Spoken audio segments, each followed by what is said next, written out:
Zamanırsın sıçancık. Ben pek isterim olmak abi. Cana benim en kahve bu dünyada. Söylesene bana. Ne lazım yapmani olmak abi? Kahve mi? Kahve olmadığını lazım yanmak iskin. Hem yalabıma, şılama, şaf gitme. Yanmak iskin hem şaf gitme. Ben bilirim. Nice ateş. Yanmak iskin hem şaf gitme.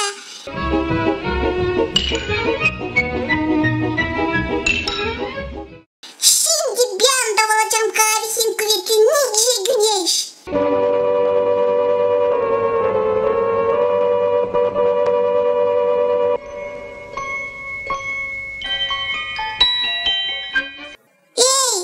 Güneşçik, siz nereye kaybettiniz?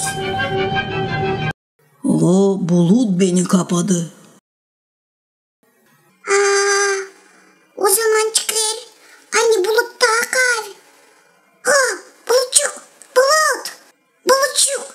Söylesene bana niye soyulma en kahve?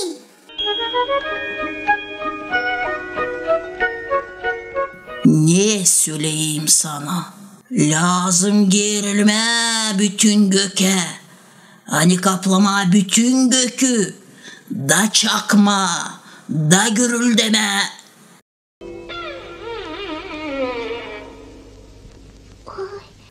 Lazım gerilme. Kaplama yarın gökü. Nice bulut. Olmadığını kahve lazım gerilme. Yayılma bütün göke. Tırım pırım pırım pıpım. Ben hepsinden kahve nice bulut.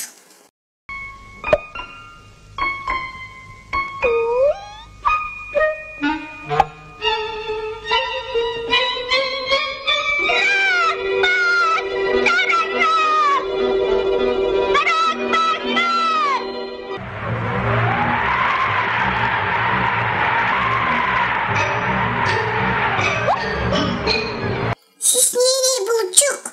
O rüzgar beni kovalar iki tarafa. O kenardan bu kenara. O kenardan bu kenara. O zaman rüzgar daha kahve.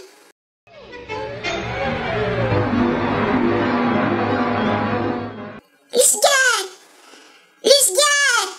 Söylesene ne soyulma en kahve?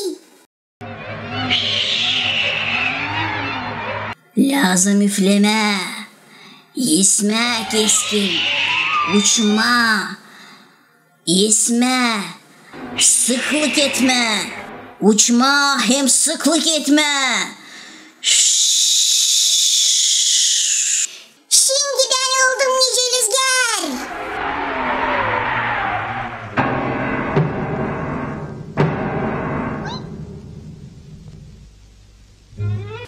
Ne oldu rüzgar? Olmaz. İnsemem ben bu kahve kaleyi. Kaç yıl şans sonra üflerim olsaydı hep öyle durar. Yıkılmır. O zaman en kahve kala.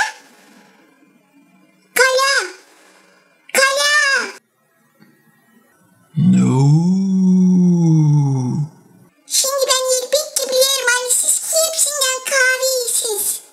Öğretiniz beni de. Bizim köyümüz, bizim kahveliğimiz, kahve temelde hem kalınca duvarlarda.